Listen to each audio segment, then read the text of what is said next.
Bonjour, chers bénévoles d'Albatros à Montérégie. Alors, nous reprenons aujourd'hui un thème qui est très important pour notre travail quotidien. Il est toujours là, il est dans bruit de fond. Quelquefois, on ne sait pas qu'il est là. Et pourtant, c'est lui qui donne toute la couleur et la densité à ce que nous faisons avec les gens que nous accompagnons. Nous sommes tous les deux réunis dans un espace spirituel. Ah, le mot spirituel fait peur à tout le monde. Et quelque part, on ne sait peut-être plus très bien ce que c'est. Alors, le thème de cette vidéo, c'est de faire ensemble le tour. Mais qu'est-ce que c'est que le spirituel? Et comment ça se passe, tout ça? Voyez-vous, le spirituel, c'est une réalité fondamentale pour chacun. Nous sommes tous pénétrés de spirituel. C'est un caractère extrêmement important de l'être humain. Pas d'être humain sans spirituel. Et pourtant, le spirituel, on ne le voit pas, on ne le touche pas, on ne le pèse pas, mais on vit avec. Et c'est celui qui donne de la lumière et de la couleur à notre vie. Et on va retrouver dans le spirituel toutes sortes de choses. Les questions sur le sens de la vie, tout ce qui est les relations interpersonnelles avec les gens qu'on aime, nos maris, nos enfants, nos épouses, nos parents. On va retrouver évidemment toutes les composantes de l'interaction. On peut dire dans un sens que le spirituel dans chacun de nous, c'est comme une troisième main. Et elle manipule tout ce que l'on ne peut pas toucher. Et donc, elle manipule nos relations avec les autres. Et cette main-là, tous les humains, quelle que soit leur couleur, quelle que soit leur langue, quelle que soit leur origine, ils l'ont. Et ils se servent de cette main spirituelle pour comprendre le sens de leur vie. Et cette main spirituelle, cependant, elle est différente un peu pour chacun, parce que sur cette main, on met un gant. Et ce gant, c'est la culture de notre spirituel.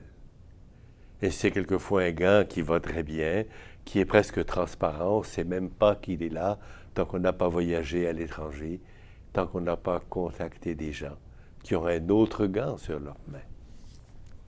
Ce gant spirituel peut aussi être un gant trop petit, un gant qui nous fait mal, un gant qu'on voudrait enlever, un gant avec lequel on a développé des conflits et on ne sait pas très bien comment s'en sortir.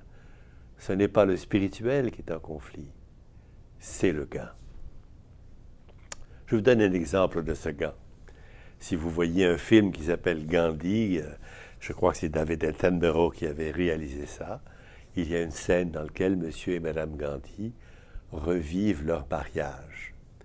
Et ils revivent ce qui s'est passé à ce moment-là, comment ils sont tournés l'un autour de l'autre, échangé un cadeau, versé du riz et de l'huile sur le sol. Et ça, c'est le gant du spirituel. Nous pouvons tous revivre ce moment précieux de mariage, mais nous allons le vivre avec notre propre culture. Et elle sera différente. Et pourtant, elle réfère aux mêmes réalités, aux mêmes sentiments, à la même densité de la vie. Donc, nous avons, sur notre main spirituelle, nous avons un gant. Et ce gant est très culturel. Dans nos familles, par exemple, la façon dont on dit « bonne nuit » à un enfant, qu'on se penche sur sa couche et que quelquefois, on lui caresse le front, pour certains d'entre vous ou certains d'entre nous, en lui faisant parfois un petit signe de croix sur le front pour qu'il soit béni dans son sommeil et que tout se passe bien. Ceci est un geste éminemment culturel. Et pourtant, il est aussi éminemment spirituel. Or, il arrive que le spirituel soit sollicité de façon brutale et très différente lorsque la maladie fait irruption dans notre vie. Il a 20 ans, il est à la salle d'urgence, il fait une appendicite, on va l'opérer demain. Il a rencontré le chirurgien Il sait que cette opération n'est pas une grosse opération, il pense qu'il va en sortir, et tout d'un coup, il a une petite bouffée d'inquiétude qui passe sur son regard.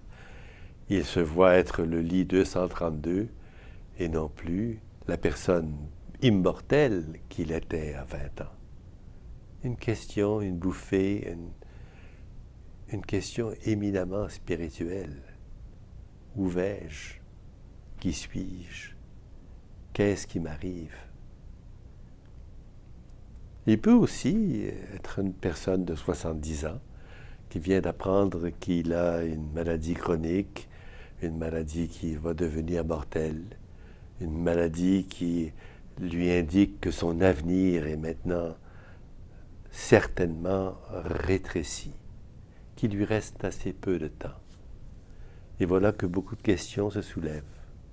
Des questions qui sont des questions anciennes, des questions sur les relations avec les gens qu'on aime, son fils, sa fille, les relations qui ont un pied en l'air, qu'on n'a pas réussi à réconcilier. Et ça, c'est une montée aussi du spirituel.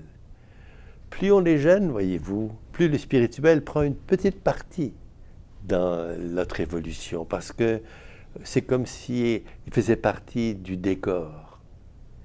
Et plus on vieillit, plus on s'aperçoit que ce décor nous exprime profondément et que nous avons avec lui une relation dans laquelle nous devenons qui nous sommes, et pas tout seuls, mais avec ceux qui nous entourent. Et lorsque, comme bénévole, je vais rencontrer ce malade, que je m'assois avec lui quelques minutes, je suis avec quelqu'un qui est en train de vivre cette effervescence nouvelle de questions spirituelles. Où vais-je? Qui suis-je? Est-ce que l'idée que j'avais de moi-même est bien réelle? Et dans la conversation que nous commençons avec ce malade, eh bien, il est sûr que ces inquiétudes spirituelles vont être là.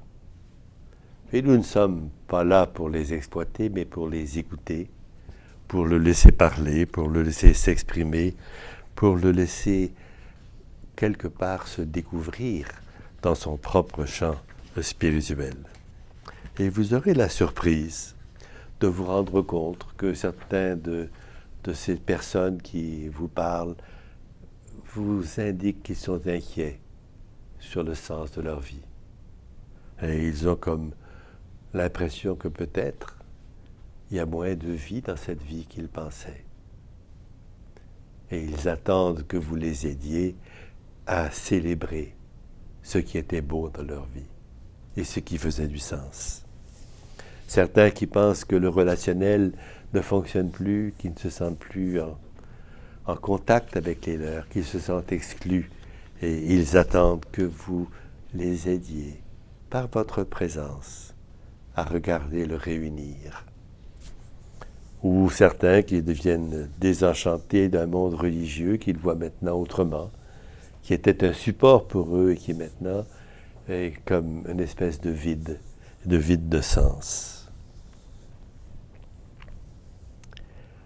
Lorsque nous accompagnons quelqu'un à faire le tour de ces questions, en respectant la densité de ces questions, qui sont des questions éminemment spirituelles, nous lui rendons un service extraordinaire.